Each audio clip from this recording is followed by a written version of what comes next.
next guest is an Oscar-winning filmmaker, Grammy Award-winning musician, and a founding member of The Roots, whom you can see every night on The Tonight Show. His documentary, Ladies and Gentlemen, 50 Years of SNL Music, is streaming on Peacock. Let's take a look. So Monday, writers pitch to the host ideas and stuff like that. They'll meet with a monologue team and different writers. I think everyone who does the monologue is a bit worried about the monologue. I think rightfully so, because if it's rubbish, it kicks the show off and doesn't set a very good tone. So you got to get that right. You go to all the writers' rooms and they give you the ideas and you go like, you know, being like kind of English and kind of try and be nice to people. We don't say that like, basically. I'm never going to do that. You say, that's interesting. I'll think about that. Please welcome back to the show, Questlove, everybody.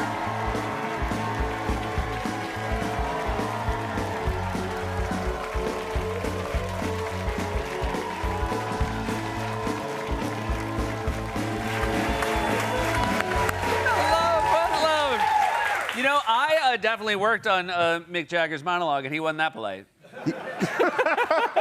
How many times before you felt comfortable? Yeah, I would say we had to do about 4 or 5 rewrites. He was right. By the way, his opinion was right. First of all, the documentary I'll get to, but you also, the Radio City concert for the SNL 50th was a true spectacular. The Roots were amazing. Thank you you. played 27 different songs with multiple different artists. Yeah, we did. How was it? It was overwhelming. I mean, you know, because the thing is, I think we make it look real easy on The Tonight Show. Yeah. So kind of people just, it's almost like throwing spaghetti at the wall, like, see what sticks. Yeah. Oh, the Roots can do anything. So that night was the accumulation of 16 years at The Tonight Show, just being prepared for any situation whatsoever. Right, so. 16 years of talent, like crammed into like 3 hours. Yeah. It was really something. But, I mean, it was also fun to show people that we can rock as hard as, you know, rock with Foo Fighters and Talking Heads and, like, that word. Body Rate. It was like a real, it was all of music, which was also what your documentary is. I mean, you cover 50 years of SNL musical guests. And one of the coolest things is just remembering not just the big acts, but also, you know, a lot of one-hit wonders. A lot of people who maybe just had like one album that sort of rose to the level they could be on SNL. And there's this fantastic, really maybe, you know, one of the best, 10 minutes of content that came out this year, which is the opening is this incredibly edited a mashup of musical guests over 50 years. How did that come to pass? You know, once Lauren sort of handed the keys to me, I mean, you're doing a project about SNL. For me, SNL is about, you have to have a great cold open. Yep. And I'm sort of figuring that people were just expecting like a regular clip show, and then this happened, and then this happened. And I just said to myself, like, I have to figure out just the most gobstopping way to show 50 years of music in the first 7 minutes. So I'll say that I got this assignment in 2021. I watched all 939 episodes. Yeah. And between, well, it wasn't a task. Like I would have watched the 939 even if they weren't paying me to do so. Right.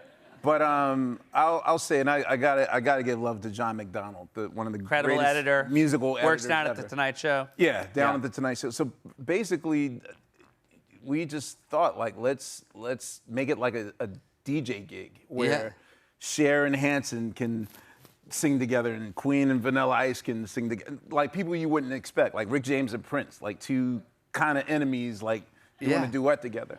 And it took like 11 months to do. I'll say like 20 seconds a week, and we stitched it, and then it was great. It's such a nice payoff, and I did not realize this, but of course you put it together, and then you have to go artist to artist. Then you got to clear it, right? So you didn't clear it first, which is smart, because you make it first, and then people see how good it is, and I bet most people are like, oh, I don't want you to take me out of that. Yeah, I kind of felt like my producers would be like, look, this is too ambitious. There's no way you're going to get away with this.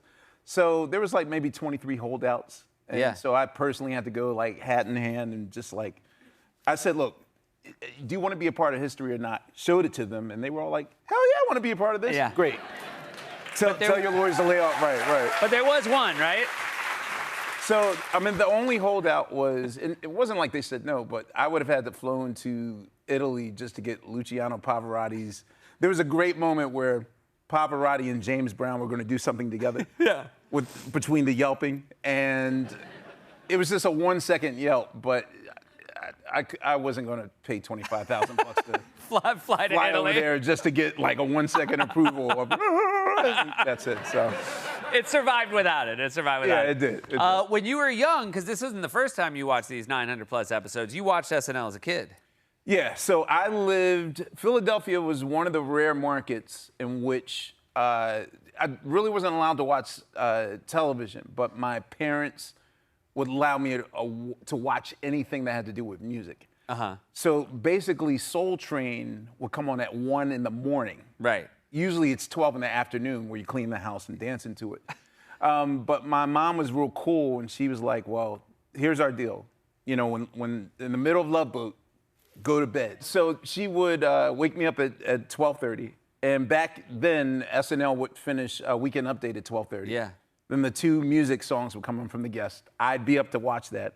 Soul Train comes on at 1, in bed by 2, and up at 7 for church. Like, that was my childhood for like between 75 and Fantastic. And how old were you the first time you DJ'd? Okay, so the story behind this is that in the 70s and 80s, babysitting really wasn't a thing. Yep. Until like the late 80s. Like the idea of trusting the teenage neighbor to come and watch the kids while you go on a date. In the 70s, that was a no-no. So you had to go to work with your parents. My father was an oldies doo-wop singer. By the 70s, we were a nightclub act. So at the age of 5, I was the production manager. I would cut the light gels. I could do wardrobe. I knew how to iron. By 11, by this point, I was the light and the sound operator at the age of 11. And they would have like turntables in the booth. So between shows, I would also DJ. So that's me DJing in the nightclub. Wow. It was I know. People are like, what is an 11-year-old doing in the nightclub at 1 in the morning? But scandal culture wasn't a thing back then. It was like, I was a farmhand, and I was helping the family business. So, there you go. Yeah. Is it true that you used to call the cops on your own gigs? Okay, so what I do, so now I do game nights. Yeah. Before game nights, I used to do food salons, and before food salons, the Roots would do jam sessions. And so, you know, it would start off cool enough. People come at 6 o'clock, 7, we start playing in the living room, and I expect people to leave at 11. But it would go on until 3 in the morning, and of course, I got to face my neighbors. And so I would run upstairs and be, hello, there's a disturbance at the street. And then they would be like, wait, isn't this the address that you're calling from? No, but they're making a disturbance. They're calling that. So yeah, I would call the cop. I was my own Karen. So. You Karen'd yourself. Yeah, I did. I'm really happy Lauren put this in your hands. I'm sure he has no regrets. It's such a fantastic documentary, and it's just so lovely to see you. Thanks so much for being here. Thank you so much. Questlove, everybody, ladies and gentlemen, 50 years of SNL music streaming now on Peacock. We'll be right back.